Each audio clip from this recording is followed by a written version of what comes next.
Hello fabulous friends and fans, I am your host Nadiya Shah and welcome to this episode of Nadiya Shah Productions. Thank you so much for being here. Well, I consider myself truly blessed. I've had the opportunity to travel many places throughout my life, and I don't say this lightly, but Ireland was truly a standout place for me, and it really was because of the people.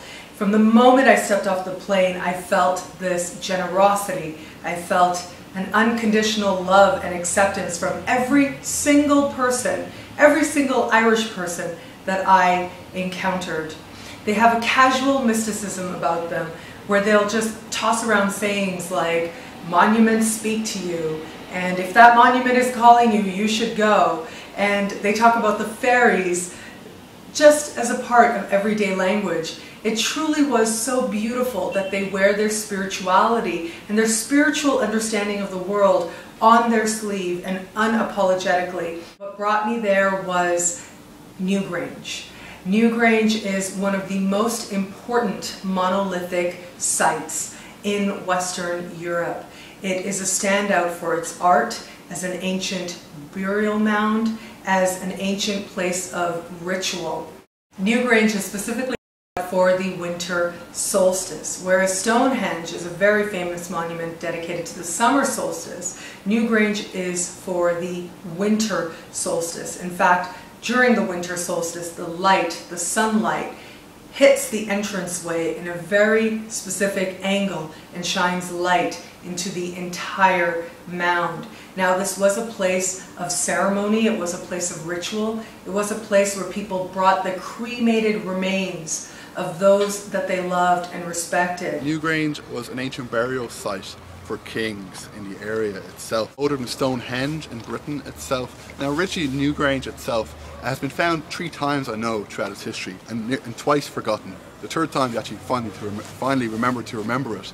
Unfortunate thing about Newgrange is that during the 20th century the government had this great idea. They said, we'll take all the stones from inside Newgrange and put them on the exterior. So it was just a green, grassy exterior, now it's got stones around it. It's not true to how originally it was done. But the interesting thing about Newgrange is that it's quite mathematical, in that on the winter solstice, which I think is the 21st of December every year, the shortest day of the year, I believe, the light gradually moves up from outside Newgrange up to the very centre point. Newgrange is also steeped in local folklore and Irish mythology, specifically the people of the goddess Danu, and of course, because it is the winter solstice, the power of the reborn sun.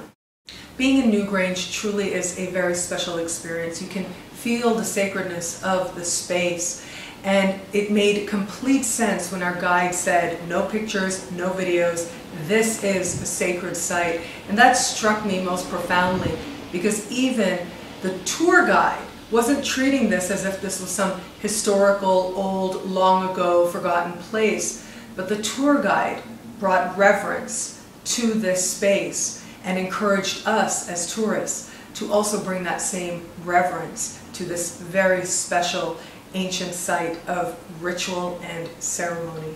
They recreated the winter solstice sun for us, and when that light shone inside of the mound and illuminated all of the very precious art, it made being there worth it. You could imagine these monolithic people bringing the cremated remains of the people that they loved, and the elders in their community, into the mound during the winter solstice, so that the light of the winter solstice sun would provide a passageway to the other world. Nearby, Newgrange has a sister site, Knowth. Knowth is also a place where there was ceremony and ritual.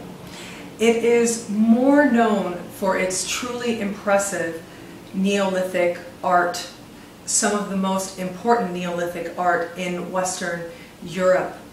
With Knowth, you could take pictures inside, and I'm happy to share them with you.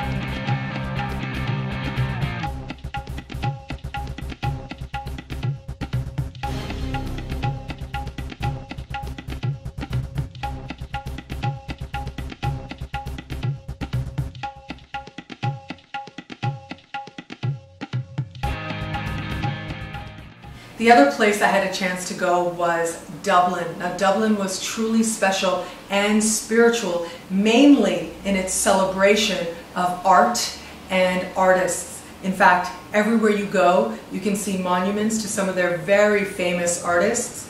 And, of course, you can hear traditional Irish music just about anywhere.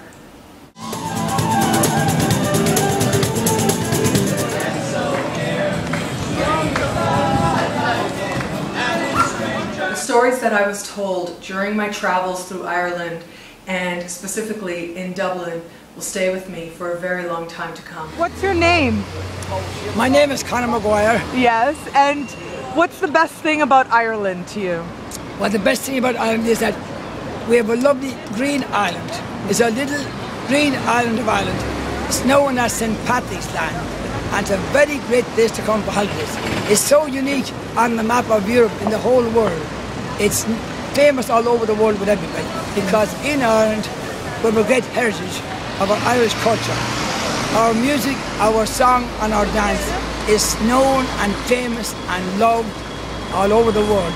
And our music is played all over the world and danced all over the world.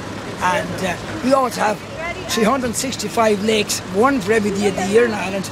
And we also have got lovely islands off the coast. Beautiful places. Ireland is so fantastic. You'll be so pleased leaving this island with the lovely kindness and friendship of all the people and the lovely scenery, the music, song and dance. It's a lovely place. The thing that's impressed me most about Ireland is the spirit of the people. They're so open-hearted, they're incredible. What can you say about the spirit of the people? Where does that come from? Why are they so loving? Well, Ireland is known as the land of saints and scholars. So we were very intelligent people. When you look back at the time, centuries ago, a long time ago, when our music here was written in Ireland, and our lovely dancing, with the lovely costumes for the dancing, the lovely dancing shoes, and all the very music that goes with it. Those people who put all that together were very intelligent, they were very bright people, and they had it all in their mind, and they knew what they were doing, and they really, the music is so lovely, and the lovely steps in the dancing. And I do a little bit of an Irish dance for you now, and you Excellent. And just a few steps. I would love that. Hello everybody, you do the dancing. Thank you so much for watching this episode of Nadiya Shah Productions. Thank you for being here, and a very special thank you to the people and places and very sacred energies of Ireland. It truly was a life-changing experience to be in a place that is so steeped in spirit and at the same time conscious of that spirit. It taught me to be really proud to be a spiritual person, and I am forever changed for my experiences in Ireland. Thank you again for watching. Until we connect again, take care.